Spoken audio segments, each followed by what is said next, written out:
निरंतर रटि रहल छलहुँ, वह श्री रघुकुल के तिलक, सज्जन के सुख देवा वाला और देवता मुनि के रक्षक श्री रामचंद्र जी सकुशल आबि गला।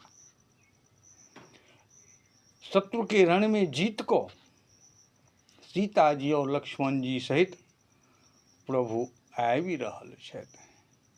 सीता सहित अनुज प्रभु आवत और देवता हुनकर सुंदर यश गाबि रहल छनि। आहा, एतेक वचन सुनैत सुनत वचन बिसरे सब दुखा, तृषावंत जिमि पाई पीयूषा। सारा दुख बिसरा गेलनि, एतबा सुनलनि, कान में गेलनि, सब दुख बिसरि गेला भरत जी। केना